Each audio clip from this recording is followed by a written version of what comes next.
good? Are we rolling? Okay. Good afternoon, everyone, and welcome to the dual language competency session that we're going to have for you today. We're very honored to have two very important.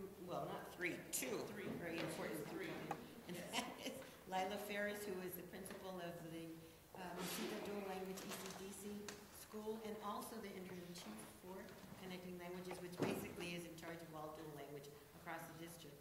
And then we have our leader here, Superintendent Juan Cabrera, who actually is the one responsible for all this work that has been done. Extremely exciting work.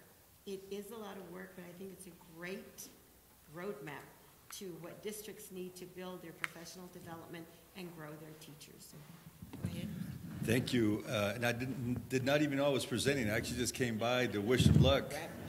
So I just take a few minutes. I actually have to go, unfortunately, put out fires like every big district. We have none of the fun stuff comes to my desk.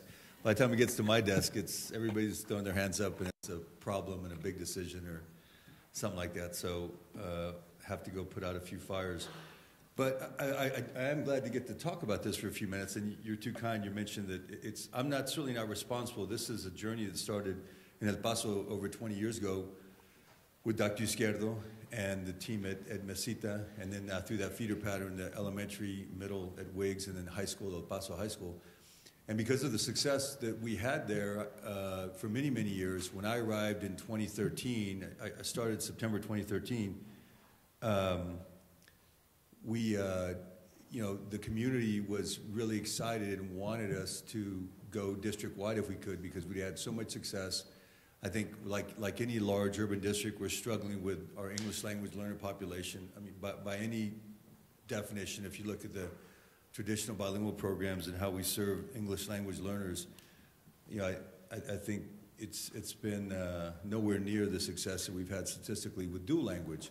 So for us, not only did we want to offer all of the amazing benefits of multilingualism to all of our students, but we also specifically wanted to remove our transitional bilingual exit program and turn it all into dual language district-wide. And I think we're one of the largest in the country to try to achieve that and get that done.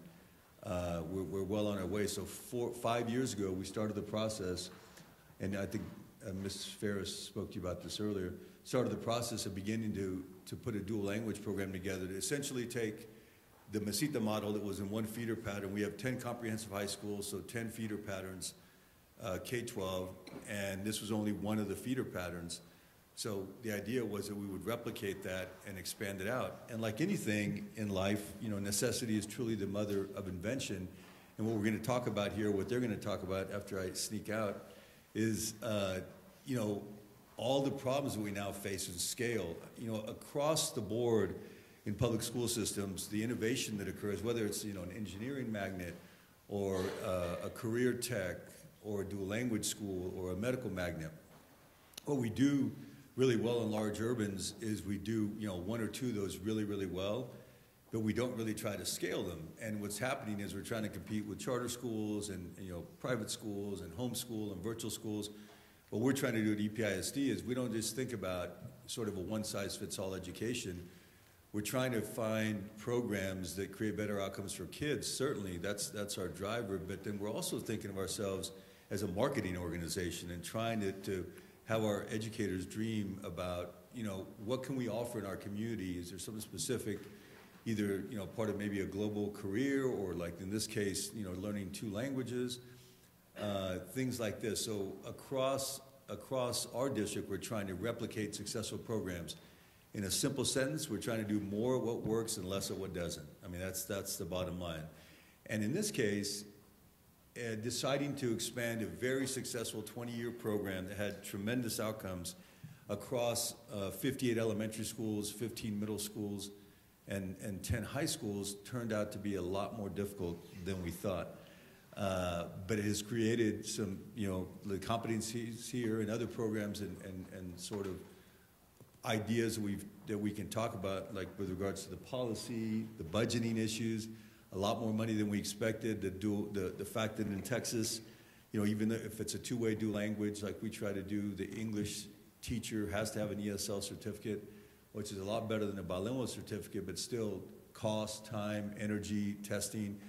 These two ladies, really proud of them, they identified that need early on, and within the first year, they and I think a couple of other of our teachers went to Austin and were able to get a statewide, basically a policy change for the entire state, so that the English side of the two-way dual language, that teacher didn't have to have a bilingual certificate, only an ESL certificate, which in Texas, and I'm sure the same as any other state, is a much easier lift. And because we just weren't going to have enough teachers. We had, you get excited about replicating a successful program, then you start looking at the money, and especially if you want to do it with efficacy, right? We want to make sure that it's not just about having the quantity, having these numbers of programs across the entire city or our district, but it's about hopefully maintaining the success and the quality of the program that we've had at Mesita. And that is where the challenge lies. And the three of us have spent countless hours together. I can't even tell you, working on budget and programs and policy and just the entire spectrum. And then, we'll go a few weeks and we don't talk, and then we have to get together for a couple hours again and just try to figure this out, because we are in uncharted territory, not only for us, but I think there's just not many districts that have done this recently in the way that we're trying to do it. So the idea for the competencies came up as we started thinking about, okay, how do we really replicate this? We know, we have a lot of teachers who have bilingual certificates, but the pedagogy of doing dual language correctly, there isn't really a lot going on out there nationally, or it just doesn't have a lot of history, so that we don't have big stables of, large stables of very successful dual language teachers that we can pluck. Even if we did, let's be honest, it's hard to get people to come to El Paso. It's not like we're Dallas or Houston or San Antonio or Austin. We have to coax people to come out there across the district for recruit for any positions. So that's also hurting us. So we know we have to be homegrown, and we have to try to replicate the success. And the idea with the competencies, and I hope you like it, because it's interesting that we started thinking, what are the characteristics, or what are the skills, what are the traits, what are the common practices that our successful dual language teachers may possess. And I think from a researcher and a university professor standpoint, combined with the practitioners in the school system, it's an exciting project. It's really the marriage of the research and the efficacy of the work and seeing how we got here, combining it with boots on the ground. So the beauty of it was, teachers working with a researcher, very skilled practitioner and researcher professor for many years in the space, along with Laila and her leadership. The combination of all of us, you don't really get to do that often. Usually it's more of a top-down thing, or, projects kind of evolve in different ways, but this one's been a beautiful project, and that it's been so inclusive, and that really, with the guidance of Laila and with Dr. Izquierdo, the teachers on the teams were developing the competencies, and they kicked this around for a long time. It took probably a year just to sort of nail down before we could even begin to, the idea is eventually we'll create these competency maps. We're going to create a micro-credentialing or badging system. We're going to pay folks to get those credentials, and that's going to help us. So the question I had to them is, if we're enrolling this across the whole district, how do we know that school A is as good as school B and as good as school F and G and et cetera? And that's the challenge. And then, having to go around the city and duplicate that. And then again, working with our principals, we're creating principal competencies, which you don't think about all these things when you just have all these great teachers under one campus with a lot of longevity. They've been there, successful in this feeder pattern. We're doing amazing things in this one feeder pattern. But taking that and dropping it into another school is not that easy, right?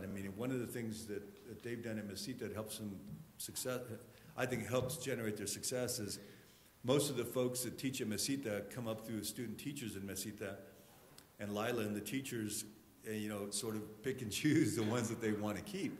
It's really like a farm system. So, how do you duplicate those sorts of efforts? It's really challenging. And the competencies is our best guess, our best try at trying to duplicate across a large school system and try to use some other metric other than, certainly they could go get a bilingual certificate, and we could, go to some workshops and, talk about theory of action and go through,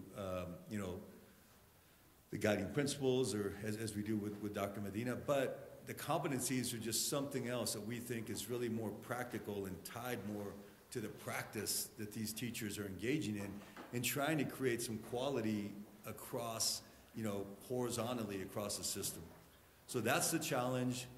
That was the problem, and we just didn't, other than replicating, cloning these two professionals and letting them go across, which was not possible, much too expensive.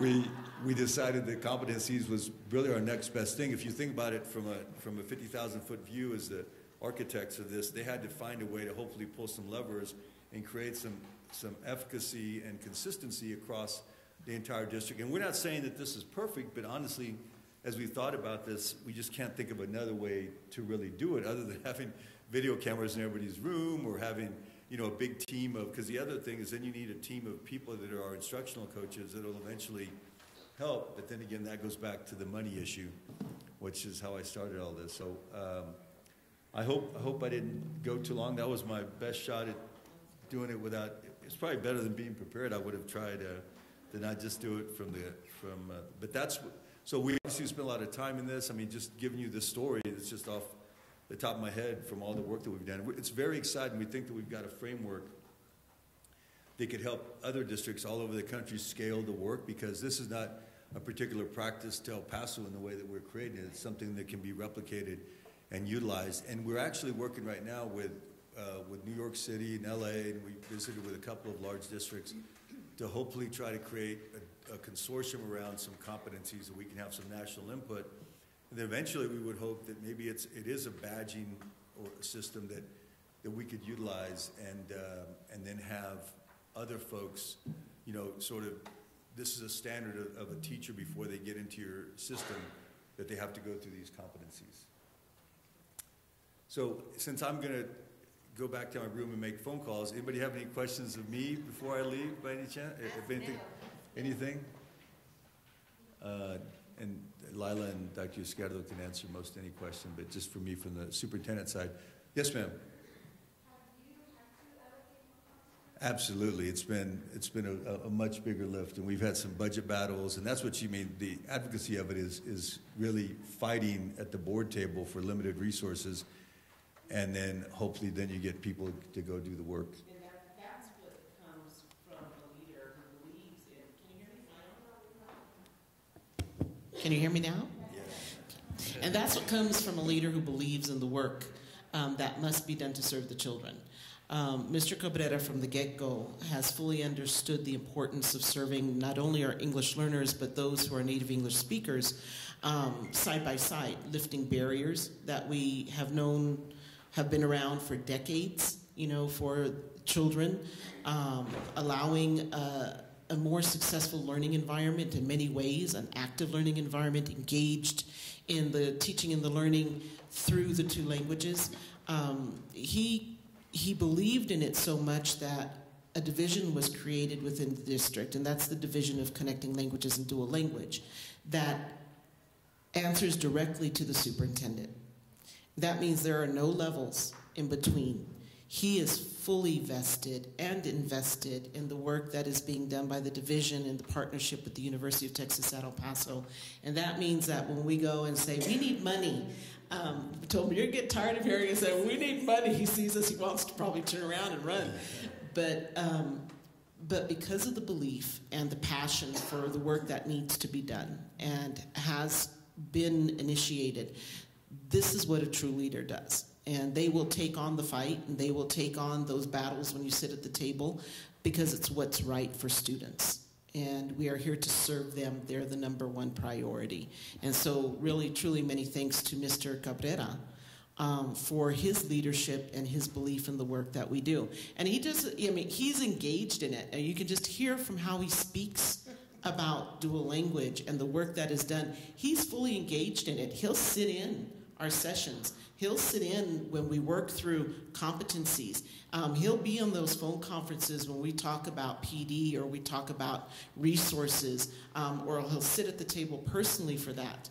So that speaks to, and he's at La Cosecha, yes, and attending sessions, and not just EPISD sessions. He's attending other sessions because that is the belief of him as a leader who is a servant leader and ensures that the priority for all of us are our students. No, and I'm certainly happy to talk to any of your superintendents. I know all the ones in Texas of the larger, 40, 50 districts. I work with them closely on a lot of policy issues and legislative issues. But I'm definitely, and thank you for that, Laila, but I am here really to support you all. I mean, I hope to learn a bit here and there, but Ms. Ferris and Dr. Izquierdo told me how many folks were here from our district, so I wanted to be here to support them and let them know how important it is. And she is right. I mean, we know how organizations can get lost below the top leadership, especially that we have 9,000 employees and 60,000 kids, so there's a lot going on. But moving that up, reporting directly to me means that there's nobody in between me and them, and they definitely take advantage of that. They're not shy, so it does get things done, and I can advocate more. Yes, ma'am. My question is, do you have any parents who have concerns regarding their children being in the dual language program? In my district, what we're experiencing is some of our parents in our health population, they don't want their children dual language. They want them to just learn English. And of course, we have to explain to them the benefits of knowing a second language, but even with that information, they still say no. So I'm just wondering if you've had that, and how do you get those parents to understand the importance of being a dual language program? Well, we absolutely have had that. We had a problem. We've got a sad part of our history where our English language learners were being manipulated to serve accountability needs and to make sure that we met accountability at certain parts of town.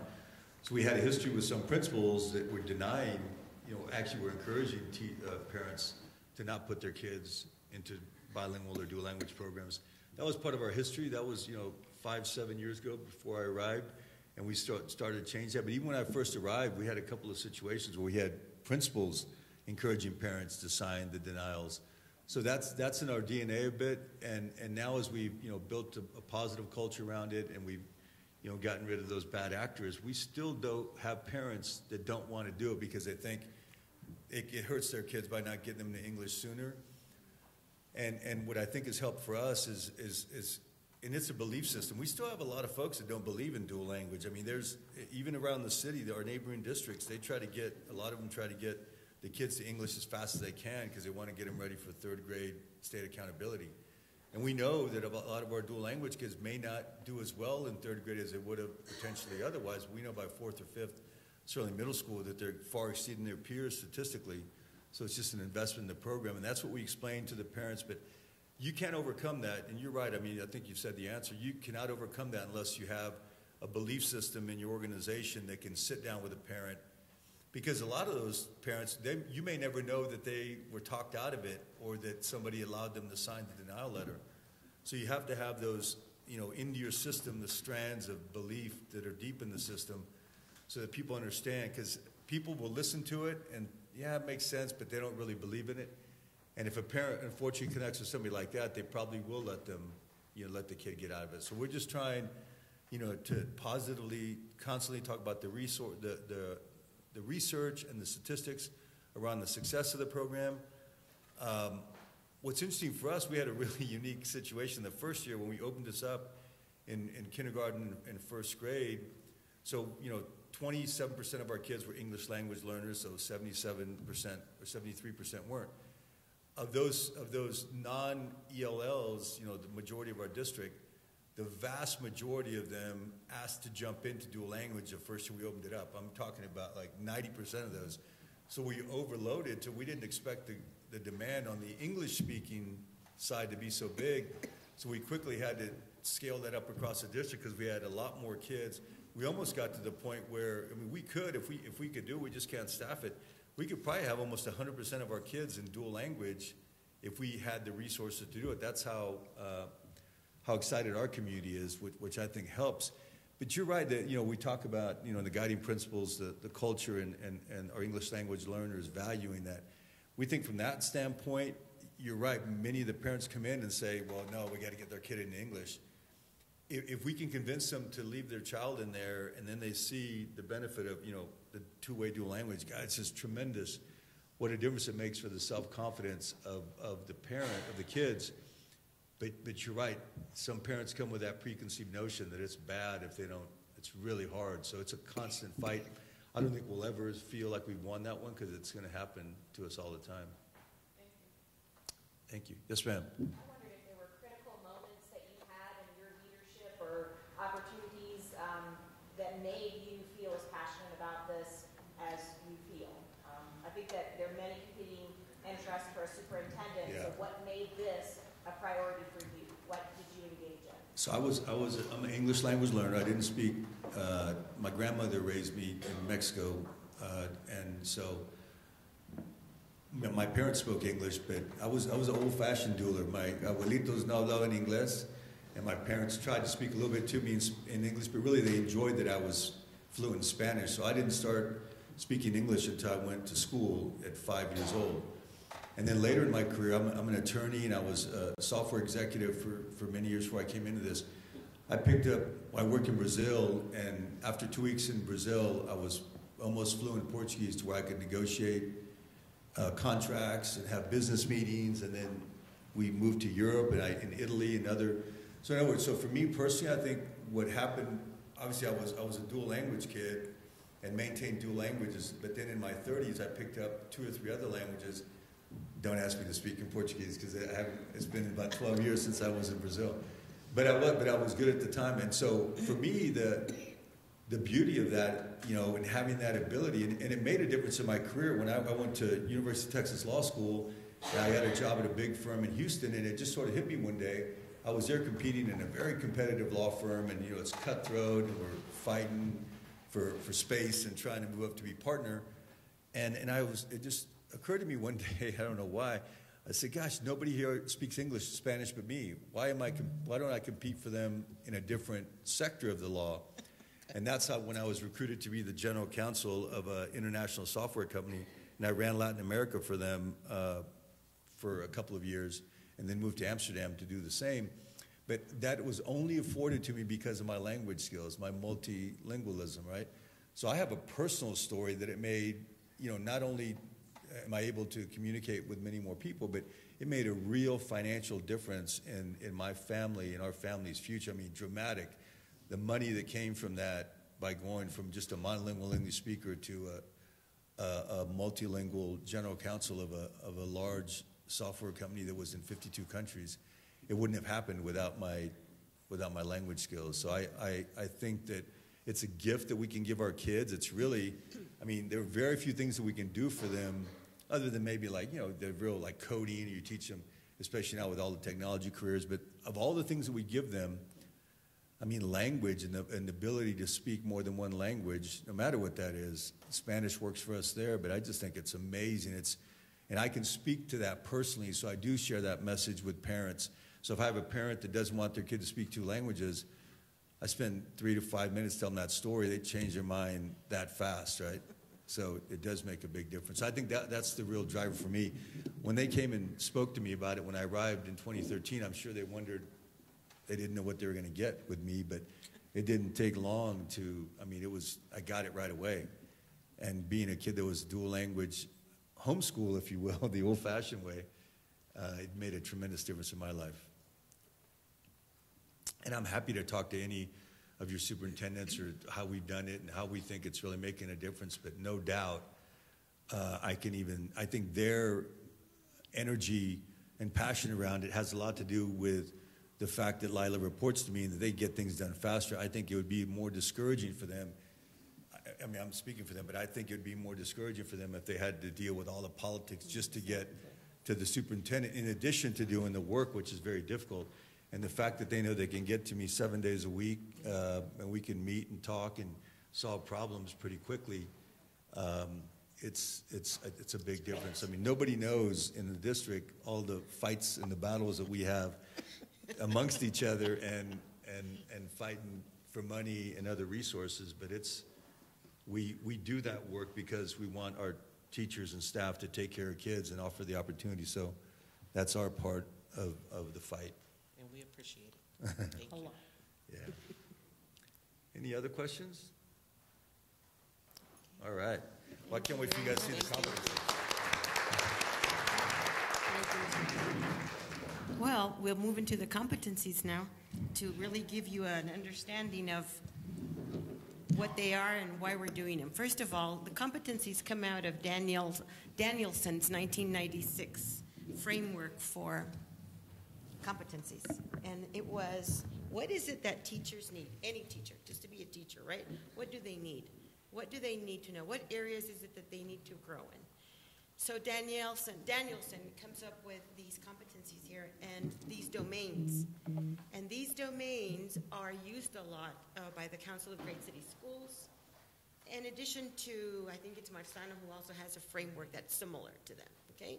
So what we do is, what they did was look at domain 1, which is planning and preparation. Anyone who wants to be any kind of teacher needs the experience of planning and preparation, needs to understand how to plan and prepare for teaching and learning. And teaching and learning is very complex, and it's dynamic. And you're going to see some overlap in some of the competencies that are here, and that's because of that. One thing is to be able to understand how to plan for it, and the other thing is to be able to actually deliver it, right? To actually do it. One thing is to be able to develop a lesson plan, right? And the other thing is to be able to deliver it. And so it involves domain 1, which is planning and instruction, domain 2, which is instruction, planning and preparation, I'm sorry. Domain 2 is instruction, domain 3 is environment, and domain 4 are professional responsibilities. This is anywhere you go in the United States, all right? And a lot of our teacher evaluation systems are looking at this now, are looking at competencies. Competencies are the behaviors, the beliefs, the dispositions that teachers need to have in order to be effective. So we looked at that and we said, okay, what in addition to this do dual language teachers need to be effective? And it's important, as Mr. Cabrera said a minute ago, because it used to be you just need a bilingual certificate, right? In Texas, you just need to be certified and you can teach a dual language, because we don't have a dual language certification. We have a bilingual certification. Well, we have learned through the years, right, that just because you're bilingual certified does not mean, number one, that you can teach in Spanish. Unfortunately, we've learned that. And also, it doesn't mean that you are prepared to teach in dual language, which is a different disposition, a different ideology, a different goal. Everything's different, right? We got through transitional models, but that's about it. So what do teachers need in addition to that? So dual language teaching and learning, then, we started adding on to each of those domains. Yes, all teachers need these. But what do dual language teachers need in addition to that? So this is what domain 1 looks like for any teacher, right? It looks at a teacher that can organize her content, her knowledge, pedagogy knowledge, the goals, etc. When we add the dual language now, we get elements of teaching that relate to dual language knowledge now, specifically, and pedagogy in dual language. Dual language program and instructional goals that are important. And what are you hearing here at the Cosecha? You're hearing bidirectional, side-by-side, biliteracy, two-way. You're hearing all of that. This is all part of a dual language teacher's agenda now, her menu. How can she take that now in her planning and preparation, which is very different, okay? When we look at the domain, then the domain has so many competencies. Right? This is the area we're defining here. Now let's look at what are the competencies that we're going to list under that area. And we found that it was really time-consuming and hard work, but very valuable work to sit down with Ms. Ferris and all the teachers and just hash it out and identify and categorize this and think about it. And it's surprisingly enough that so many teachers are already doing this, right? They just didn't know it was bidirectional, or that it was, side-by-side planning or whatnot. So it's given us a lot to learn about. We have 8 competencies under domain 1. It's so tiny, isn't it, for you to see? I'll run through them very quickly. The first competency has to do with dual language, research, goals, models, and benefits. Anyone that's going to be a dual language teacher needs to understand what dual language is. The research, the goals, the benefits, the models. Mr. Cabrera was talking about selling it to a parent. They need to be able to understand it, to be able to sell it to a parent, to be able to talk about what it is. And they have to understand it in its, one-way, two-way, 50-50, 90-10, 80-20 context, and why it differs like that. So It's important for me to make this statement now because as Ms. Ferris will explain to you in a minute with the badging and how we're going to be doing it in the district, when we look at teachers to see, well, did she meet this competency 1? How do you measure that? How are you going to measure that, all right? And honestly, domain 1 is extremely important. It's the foundational knowledge. It's the why of everything.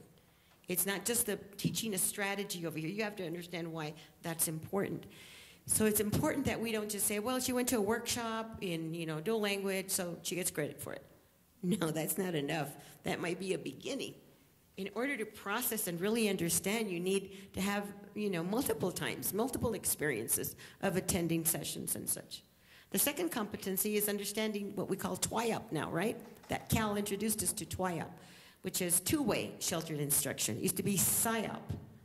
And SIOP was originally developed for middle school English learners. That was the original SIOP. Then SIOP changed and went K-12. Well, then we got dual language, right? And it was, well, guess what? They've got to use sheltered instruction this way and that way. And it's not just about language transfer. It's about making connections. All right, do we understand what's in shelter? Do we understand the components? Do you understand the reasons why? Do we know the research behind TWIUP and all? Third competency is second language acquisition and development. And Jerusha, you're here, raise your hand. She's responsible for that one because she said, but what if we don't know second language acquisition, right? And this is the reason she brings this up. For the elementary teachers, they get all of this as bilingual certified teachers. But when you become a secondary teacher, you're a content person. You don't have a bilingual certification. So they missed out on all of that. So it's very important that people understand second language acquisition, the stages of second language learning, and most importantly, how to develop it. How to develop it. Okay, so that's very much a part of what we're implementing in our competencies. The fourth one is what we call bidirectional lesson alignment, or it's being called side-by-side lesson alignment, or paired instruction, they're calling it now, whatever. But what it means is that when you're planning your lesson in both languages, in either language, as a one-teacher or a two-teacher model, you need to be thinking about how you're extending that lesson into the other language. So what are the connections you can make? Phonologically, syntactically, morphologically, pragmatically, content-wise, cognates, sounds, all of that, all right? How do we plan it? How do we pick our genres? We should have different genres. We should be looking at that side by side. So now if you look at your materials that are out there now, they're hearing us, oh my gosh, I can't believe it. They're actually developing material. There are publishers out there that are actually doing it from scratch. There are people that are out there that are actually putting the time into developing quality materials where you can actually plan side by side. We'll talk more about that in a second. The next competency is metalinguistic awareness. Not just, thinking about examples of, cognates and a sound that's in English and not in Spanish, but really understanding what metacognitive awareness is. This is when we think about how we think, right? This is how we think about how we process, how we can support children in making those connections. Competency 6 has to do with initial biliteracy in simultaneous 50-50 dual language. That's because we're working in EPISD. And EPISD uses a 50-50 simultaneous biliteracy, right? This could be a competency that could be 80-20 biliteracy, whatever. But in EPISD, it's both at the same time. What does that look like? What does that feel like? What does that sound like? How do you plan for that? Why is it important that kids get both languages early on? All of that is part of is going to support the philosophy in which we develop the model there in EPISD. We look at what biliteracy also looks like in the secondary years. So when we talk about biliteracy, we think, right, learning to read and write early in the early years, but no, middle school has a huge role there. They have to continue growing it and sustaining biliteracy, and in secondary also. So through literature, right, through the content areas that they do, through academic language that they do in both languages, whatever. But they play a huge role in that. Is it assessed? Probably not, and that's what we need to do. Because if it's not assessed or not looked at, then we just do a little bit here and there. So we're really providing a framework and an infrastructure there. Then we look at holistic biliterary assessment. This is huge. This is something that Kathy Escamilla has brought into the field, which is holistic assessment, looking at the child through both assessments to really determine where he is in that trajectory in his reading and his writing in biliteracy. Very important. And this is really important because when it comes to report cards, and Laila will tell you that in a little bit, when it comes to report cards, it's so hard to make people think, you know, you can't give them an A in science and English, but a C in Spanish science. Science is science. Is he getting the concept? Or you want to talk about language? Okay, it's something else. So we have to rethink all of this. Competency 8 has to do with utilizing dual language resources. Okay, this is all foundational knowledge. How does a teacher select quality resources? What is she looking for? Are we looking for resources that provide cognates, that provide connections, that lend one language to the other? Are we looking at resources that are already there? Are we looking at quality translation? Trans-adaptations is the best because you're not translating word by word. You're translating a concept, right? The feeling, the spirit, everything that goes into translating a concept. I always give the example, I don't know if all of you know the word empacho in Spanish. I just don't know how to translate it into English, empacho. Stomach ache just doesn't seem the same, whatever. But boy, I know growing up, if you had empacho, that was an important thing. And there are things that because of your experiences, your language, whatever, it's not quite translated. And that's really important. I was watching a movie on TV, not a movie, but it was Linda Ronstadt, and she was singing a song, Las Canciones de mi Padre, it was called. And she was talking about el dolor en el pecho. Oh my God, she had a pain in her chest. Kind of doesn't come out the same way. It sounds like bronchitis when I say it that way. But when you say pecho, it's the feeling, it's the spirit, it's all of that. That's implied. That's transadaptation, when you have the skill to do that. And so there are a lot of materials that are like that. Do our teachers know about that? All right, do we need to teach them that? And it's real important that we understand that this is domain 1 and it's foundational. They're not getting it all in teacher prep yet, although you have a movement going on here at La Cosecha, right? With pushing the standards, the national standards for dual language and teacher preparation so that we at the university can start teaching more of these things now and grow out of just bilingual transitional, which is very important. So that is domain 1. Okay, domain 2 has to do with instruction. You know what? It's the same thing, except now you got to show how to do it. So you're going to see overlap here. You're going to see the same thing.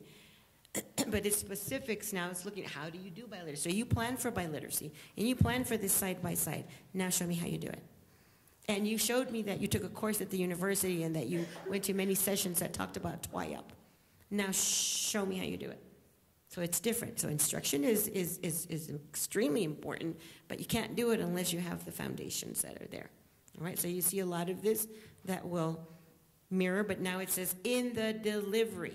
In the lesson delivery, the dual language teacher integrates TWIUP in the lesson delivery, utilizing, and then it goes on to explain. In the delivery, the dual language teacher provides opportunities to use the 4 language domains, right? And talks about that. So each of these competencies, like the foundational one, now really relate to the delivery of the foundations that are there.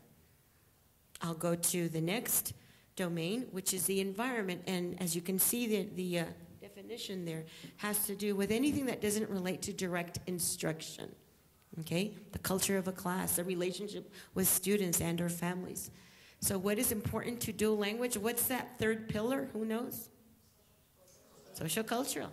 That's a culture piece right there.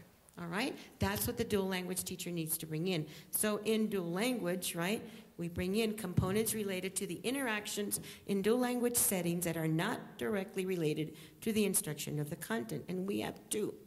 I'm sure you could add a lot more. And guys, we only have, well, I'll tell you right now, we have 20 competencies total. We could have thought 20 was a good number, right? We could probably write more, but that's it. We'll start with 20, and we're probably going to be retooling them later on. But the first one has to do with social cultural competence and critical consciousness. Okay, critical consciousness. It's really dealing with the ideologies that are out there, with the identity of kids, with how you feel about language and how you feel about emergent bilinguals and families and all of that. very important. The second one has to do with engagement of family, school, and community, in dual language settings. Are they part of the governance? All right? Are they, are we providing, in the past, we used to provide interpreters, right, for parents who didn't speak English. Well, maybe we need to turn it around sometimes and interpret for those that don't speak Spanish sometimes. Equity. This is where we're leveling the playing field. That's extremely important right now because children get the message. Even translations that go out, right? Instead of one on top of the other, what do we say? A side by side, one language next to the other. It's the message that we're sending. So it's a lot. We unpack a lot of it here. And so teachers have to show as they go through their badging credentials, we'll talk about that in just a second, that they are engaging those kinds of sessions. Are they talking to parents about dual? Are you trying to convince that parent who didn't want to put their child in dual? What are you using? What do you say? What resources do you use? And that's the environment one. If we go to domain 4, it's professional responsibility. So as you can see there, the regular domain 4 for any teacher is up there, and it's really looking at how you reflect on your professionalism outside of the classroom, how you grow, the difference between professional development and professional learning, right? With the outcome always for student improvement. That's how we look at professional development. So in looking at this then, we brought dual language in, and it really looks at the components that relate to a teacher's continued developments and responsibilities outside of the dual language classroom that contribute to the continuous professional growth and expertise in dual language education, content, and pedagogy, and ultimately improve student outcomes here. And under that, we had 2 categories that are loaded. They're loaded. There's so much to unpack on each one of these. The first one has to do with the teacher self-assesses. And I'll tell you why this is important. One of the biggest challenges we have in the dual language field, as you heard if you were here for the earlier presentation, by all the districts, is finding teachers that have that bilingualism, that biliteracy, all right, to teach in the language. Teachers that have bilingual certifications before. If your name was Izquierdo a long time ago, you automatically got a bilingual certification. And before the state test was so easy, anybody could pass it. Well, at the same time, you don't want to make it so hard. We already have a shortage in bilingual teachers. If we make it so hard, we're going to have more of a shortage also. But how do teachers self-rate their own proficiency in Spanish and in English? I think we need to know that. And I think that if you're a teacher in middle school or high school or the Spanish component teacher of dual language, you also need to understand, do I need to grow? Do I need to go attend more sessions in science? Science literacy or mathematics literacy. So we do a self-assessment. It doesn't have to be a test that you buy. It's on a scale of 1 to 5. How do you feel you are in oral Spanish and in written Spanish and academic Spanish or whatnot? And I think that teachers that do the English component also need to fill that out. Because you've got some teachers that teach English that are bilingual, right? That can do that. And you've got some that can probably teach in Spanish. So it really gives you data, as we start looking at this in a second, it gives you data of your district once you implement this across the district of where your teachers are. And it gives you a roadmap as to what sessions you should be offering for your teachers. The second one is professional learning. So professional learning really implies that the teacher herself seeks the kind of learning she wants to engage in. Hence the term PLC, because the PLC comes together to look at something collectively. All right, to study something collectively that they're interested in with the outcome of improving student achievement. All right, so there's a lot that comes under this in terms of what teachers can do to grow in this area, but we feel that it's got to be really focused on dual language education. So this is the piece of dual language that's important in terms of the competencies, but how to use them now, I'm going to let Ms. Ferris continue. How is she using the dual language competencies? How are they rolling out in the district? How do you do it, right? And so, Ms. Ferris? Here we go. And before we get to, we continue on, I do want to introduce a few more people who are very critical to the work of dual language and the competencies in EPISD. First, Dr. Blanca Garcia. She is the Assistant Superintendent for Elementary Schools in EPISD. a major advocate with great passion to ensure that our students, all students, have access to the very best education we can provide for them. She oversees 58 elementary schools. So we thank Dr. Garcia for being with us right there. Raise your hand. And she's part of the group here. We, we laugh a lot, and we have great conversation, and we do some more laughing, and we're very fortunate to have Dr. Garcia on the side of our children and ensure that we do what we need to do as educators in EPISD. I also want to recognize the team who helped create the competencies alongside with Dr. Izquierdo's leadership over the past almost year and a half. We initiated this in April of 2017, and looking back to how we started and what it looked like to where we are now has just been an unbelievable journey. And so the team members who are here, could you please wave or stand, because we need to recognize your work as well. They don't want to be known. They don't want to. Yeah, there they are. Thank you. So it is a great commitment to work with the dual language competencies, and very fortunate to have Dr. Izquierdo lead us through this process with her knowledge and her experience. So again, this is something that came to be through great leadership of somebody who believes and understands. And it's not just the professional knowledge, but it's that human passion for, again, ensuring that our children have every opportunity to succeed in their learning, and that they are well served.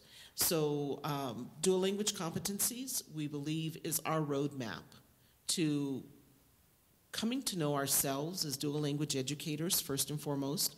What do we know? And how well do we know it? And how successfully do we implement it?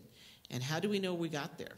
I mean, I can walk out and say, I know this and I know that, and I can tell you about, cross-linguistic connection, and I can tell you about rituals and routines, and I can talk to you about 50-50 model and ensuring the integrity of that 50-50, and I can talk to you about one-way, two-way, but what do I know? And how well do I know it? And how successfully can I implement to ensure my students' success? And as we said, this is not just for teachers, this is for anybody in dual language education, any practitioner. We are going to move into developing dual language competencies for principals, because we feel that's critical. It's very important. If our principals do not know nor understand nor have any kind of working knowledge to take them from professional development to professional learning and fully understand what they need to know when they walk into a dual language classroom, and is the teacher successful and are the students successful, then really teachers are on their own. And again, we are doing a disservice to our students as well as the teachers, because the teachers deserve the support that administrators must give them to ensure that they have every resource, every opportunity to grow and learn, as well as becoming that expert in the field that our students deserve. So again, as we've said over and over again, teachers are the key to the success of any program. But principals need to ensure that they provide the support that's deserved. So working through the dual language competencies, we developed a partnership with TEG. EPISD and UTEP had been in partnership for quite a while, and very fortunately so. But when dual language education professional development is looked at, and we start talking again, the conversation about what else do we need to put forward, what else do we need to provide. The competencies were at the center of it without us really recognizing all that it would become.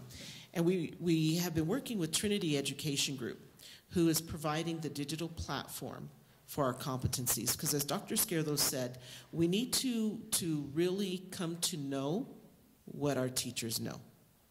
and how deeply and how expertly. And so through that, we need to develop a way through which to capture that knowledge and that experience in the competencies, all 20 of them, in all 4 domains.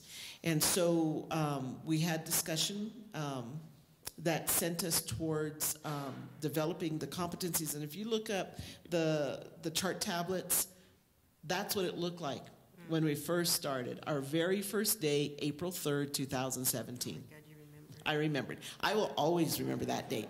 Yes. And that's what it looked like. And you know, you have voices at the table, and you have, you know, knowledge that has come together. How do you take it and bring it to what you just saw, that Dr. Izquierdo just worked through with you, coming to that point? That's going to take our teachers towards badging and micro-credentialing in dual language education.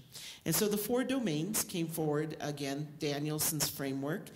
We started with a pilot last January with 7 schools. We had 5 elementaries, and we looked at the diversity of those schools. We wanted to ensure that we captured different levels of experience in the classroom, diverse population of students in the district. We wanted veterans. We wanted those that were new. So we selected 5 elementaries that come from different parts of the district. One school is 99% English learners. Another school is high military, high mobility. Another school is highly economically disadvantaged with less than 30% English learners. Another school was on what we call the west side of El Paso, high economic numbers of students and status. And then we took and they were all new to dual language education. They came in when we started to grow to scale. Then we had Mesita, who has been in dual language education for 22 years, with Wiggs Middle School, who is the middle school we feed into, who had been in dual language education for, if I'm not mistaken, is like 19 years. With El Paso High School, who was the very first high school to implement dual language education in EPISD, who is in for 16 years, and have been graduating dual language students for 12 years. So again, looking at the different levels of knowledge and experience and diversity of our children, as well as the teachers. I can say one thing right here, and I neglected to say this because Superintendent Cabrera said this. EPISD went from transitional to dual. It was passed by the board February 2014, and we were dualing it in August. Okay? District, all right? So when you think about that, and she just mentioned the different schools with different experiences in dual, you're going to understand that the knowledge base of dual language is going to be all over the place, and the experience in dual language is going to be all over the place. Hence, the importance of trying to establish going through competencies to see where your teachers are in order to provide them the PD that they need to get to where we want everyone to be on the same level, close to, in dual language education. We initiated the pilot program with 7 competencies. We wanted to know how teachers would respond to it. We needed to know what our sources of evidence would look like. We needed to know how, were we on the right track? And during that whole time, we were gathering data. So we initiated pilot in January of 2018, closed the window in June of 2018 with the dual language teachers on these campuses, and captured data. What did it look like? How are teachers responding? What is their level of knowledge? What were their sources of evidence? Were they similar? Were they different? Are we providing PD appropriately, or the appropriate PD that they needed to have? Are they moving more towards professional learning? Where were we? And of course, we captured, and the data was diverse, which was good for us, because we need to know that. If we're going to build a roadmap of professional development to become dual language experts in the district, we need to know where our teachers are at what point in time in any of those areas within the 4 domains across those 20 competencies. And the other thing that really hit me as we show you what it looks like within the digital platform, like I said earlier, we know what we know, or we believe we know, but we know dual language here and there, right? And we bring them together as we need to. But to see them laid out in that manner, all in one place, was an eye-opener for me. And I've been in dual language for 23 years, and I don't know it all. Definitely do not know it all, but I thought I knew some, and I know something, and I know, a little bit here, a little bit there. But to see it laid out, and to really understand what dual language is and what we need to know as educators and how successfully do we implement this through teaching and learning in our classrooms was mind-boggling to me. And so again, but it was critical.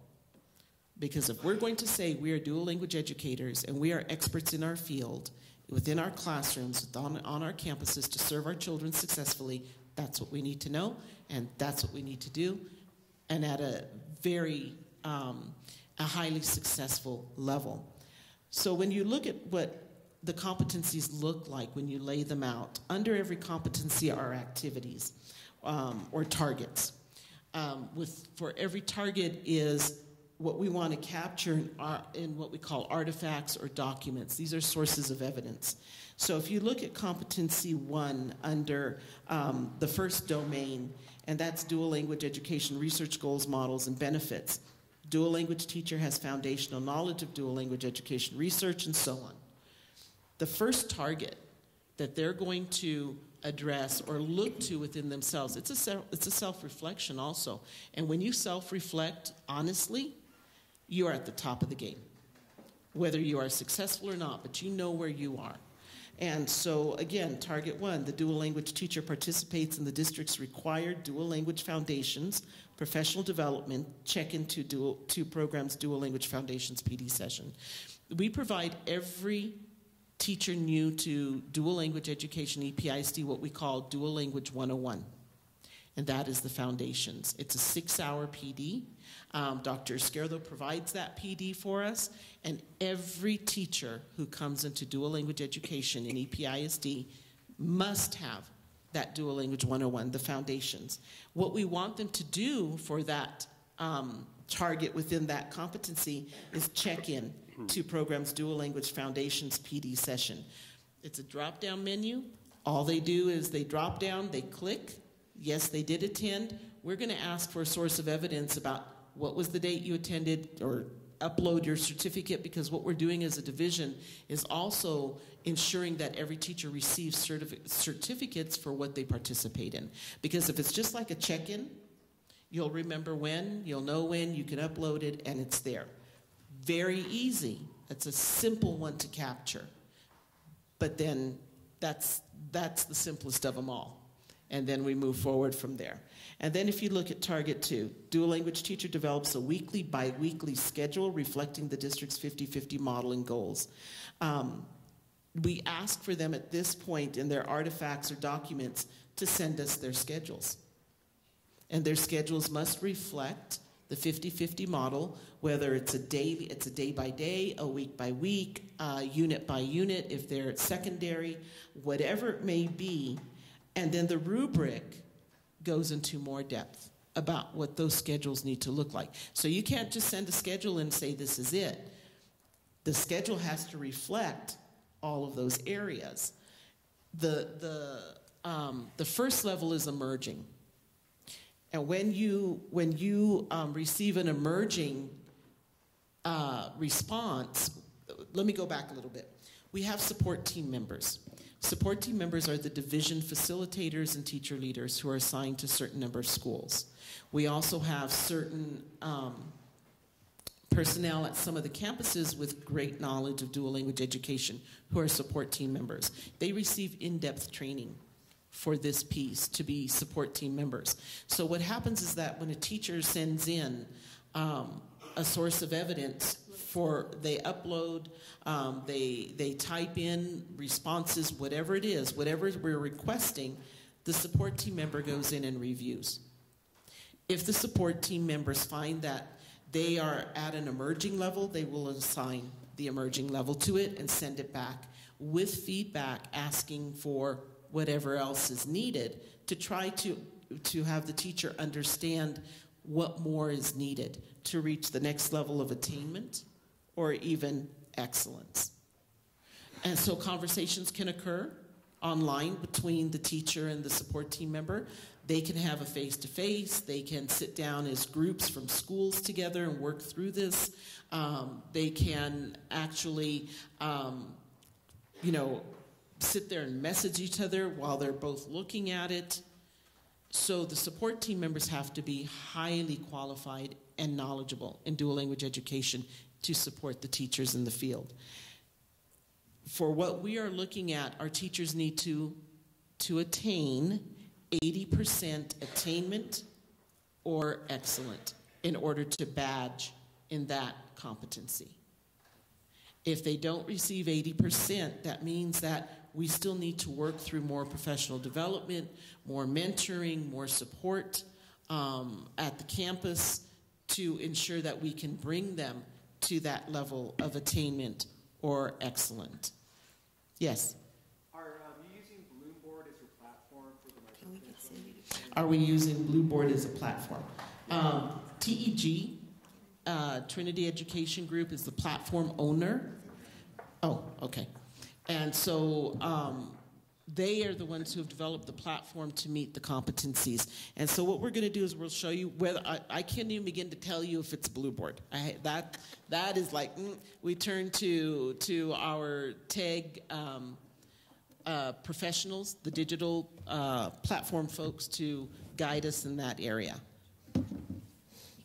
And so hopefully she'll pull it up some more, and if you think you recognize it, let me know, because I'd like to know that too. That's a question I've never posed to them. I just trust them. Okay, go ahead. It works. We can, work through it. But that is what the platform looks like for the competencies. And it is, the platform is built for every competency, every target, and every source of evidence. And again, it is interactive between the support team member and the teachers that are assigned to them. Principals are able to log in and look to see where their teachers are at any point in time in achieving badging to move towards micro-credentialing. So TEG is also built or building, well, they have built, it's like a reliquary where we will take sources of evidence that teachers have sent in that are at the excellent level that other teachers would be able to access and actually look to see, so this is what it takes to be excellent for this competency, this target. We also, and it can include, as we said, their schedules, it's videos of their teaching and learning in their classrooms, it's projects that they have used with their students, again, in the classroom. It is sessions that they have attended and turned around on their campuses for professional development through PLCs, through vertical planning sessions or program planning sessions. It could be videotaping of themselves as they're presenting at conferences. That could go into that area of sources of evidence. So it's a multi-layered digital platform that supports the competencies, from what the competency framework is to the specific competency, their targets, the request for what their sources of evidence are, the rubrics that go with it, the support team members' ability to access those sources of evidence once the teacher has uploaded them or responded to them, and then the feedback that goes back to the teacher, and then badged or not badged. The dashboard also includes for a teacher, very quickly, the teacher can see how many badges they've earned. They can look to see how many, if they have badged an entire domain. So it's a very interactive platform that is not really difficult to navigate once you get in and start to work with it. Uploading has become very easy for us. Again, all of this we were able to look at, go back, work through due to the pilot phase, both with the content of the competencies as well as the access or easy accessibility to the platform. Cindy Montes Bustamante is an active learning leader at Mesita. She is also one of the support team members. And so she is on both sides. She is also working towards badging and working through the dual language competencies. She is also a member of the writing team for the competencies. And as I said just earlier, she is a support team member as well. Good afternoon. So I'm just going to kind of show you what the platform looks like. As a support team member, we get notifications up here when somebody submits something, and then I have a partner. Her and I sit down together and we review the submissions. And as Ms. Ferris said earlier, we have the opportunity then to respond to the teacher if we need more information from them. And then we've even had my partner and I, Lourdes Ciañez, we had the opportunity to just sit and kind of talk about topics for PLCs within our school for our teachers that we're supporting. Just different things that we want to revisit with them as far as scheduling goes, as far as advocacy goes, and different things like that. So here you can see, here is where you can submit when Mrs. Ferris shared earlier about Domain 1, the check-in at a PD. So when the teachers click in here, what they see is the information that you're going to provide, and you just input, and then you save and submit, and then it goes to your support team member. So this was part of the pilot, and we had webinars and different conversations throughout the pilot with TAG and Dr. Izquierdo and Mrs. Ferris, where we gave back our input. Two of our teacher leaders, Jackie Aljana and Norma Calderon, also had our ECDC teachers who they worked with closely, and they would offer support. PLC they were in-house, so they were able to offer a lot of support to our ECDC Mesita teachers. And then and there was that face-to-face, one-on-one, kind of walking them through the pilot. And then we had conversations with TAG and webinars, like we said, phone conferences of things that we needed as support team members or as the mentors, where we needed to see because there were things that once they submitted, we weren't sure where the information went. So these are the things that we worked through the pilot, and that TAG responded by providing us with dashboards, and now we can see how far the teachers that we support, where they're at. I don't know if the website is active yet, but if we go here as a support team member, I can see the different things that people are doing, and then by district, by my campus that I'm supporting, and then just I think district-wide over here. So again, this was based on, what you're seeing here is just the pilot information that we had. But I believe all of our teachers at the ECDC were able to badge in several of the pilot competencies. So what do they get for all that work? What do they get for all that work? We asked Mr. Cabrera for more money. It is a lot of work, and it takes quite a bit of time for teachers to review what they have to submit to those target activities as sources of evidence. And then again, the dialogues back and forth. So what will be happening is that if a teacher completely badges a domain, they will receive a one-time incentive of $250 per domain. And so if they completely badge every domain towards that micro-credentialing, they can receive a one-time incentive in total of $1,000. And so we felt that it was fair and truly appropriate to, give back to our teachers for the amount of work that this is going to take. And we through the pilot, we saw teachers who were gung-ho. They went with it. They turned in their sources of evidence without even knowing that there was an incentive piece coming forward. And then there were some teachers who, after our very first session with them, did provide some sources of evidence, but then sort of shied away because they really weren't sure, what it was that, was it going to be correct? We're telling them this is not a gotcha. This is growth. So we are changing more of our perspective of what we need to do to support the teachers this year, in that we will be setting up specific times to meet with them as release time. So that way during the day we are able to set up times for them to meet with their support team members, move through the sources of evidence, get that immediate feedback right then and there. So whatever it is that we need to do from our end to support the teachers, that's what we need to do. It's exciting because they as well are seeing everything in one place of what it is that they need to know to be dual language experts in their classrooms, on their campuses.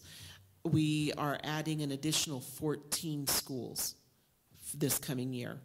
So starting in January, we will have 21 schools involved in the dual language competencies, which will include, again, elementaries and secondaries. Yes? Yes, what was the communicated expectation for the time frame for the completion of the DLeNM? We did not want to stress them out, and so we asked for them to move forward. Look, there were only 7 competencies at the time that we piloted. And again, if they could at least move through 1 or 2 of those competencies and complete them and the target activities that were listed, just so that they would have a better understanding of what it was that we were looking at with the competencies, where we were going with them, and for themselves in the feedback that we would need to know. What is it that you need as a teacher to feel that you are truly at a level to respond to the competency at the attainment or excellent level? So we didn't tell them that they needed to finish all 7 competencies by June. We wanted them to move forward through it at a comfortable rate. We asked that if they could complete 1 or 2, that would give them a good sense of what they were working with and give us enough data to determine how we move forward into the final phase. We do not tell them that they must complete this in 6 months' time. We are talking about a year to a year and a half. And there is no opt-out.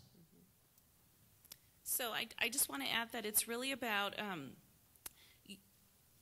you growing as a professional, and really, like I think Ms. Ferris said it earlier, it's really about self-reflection and what you are doing in each domain to promote dual language education, and of course helping your students in dual language education. So setting a time frame is, I know we had conversations about that, because it wasn't about rushing through it and trying to get it done. It's really about self-reflecting and growing as a dual language educator. And this is, I mean, it was a question that teachers asked. Well, how soon do I need to get this done? We're not going to tell you that you have to get it done by this time come June 5th, 2018, and you just started January 15th, 2018, because we don't want you to feel that this is an evaluation. It becomes a negative piece for you. We want you to get comfortable with it, as to this is who you are as a dual language educator. This is where you need to go from this point to this point. What is it that you see within the competencies that you see in yourself? What is it that you feel you don't have enough knowledge in or experience with that we need to have knowledge of to better support you? And that, again, would be through professional development, through the support team, through the work of the division when they go out to the campuses and visit with you and look to see what else is it that you need from us, and we are here to support that. We want them to see it as I'm moving towards professional learning. I'm moving from professional growth to professional learning. I'm taking responsibility of who I am as a dual language educator to support and serve my children appropriately and successfully. Can I just also add, being in the position that I'm in as an active learning leader, we've had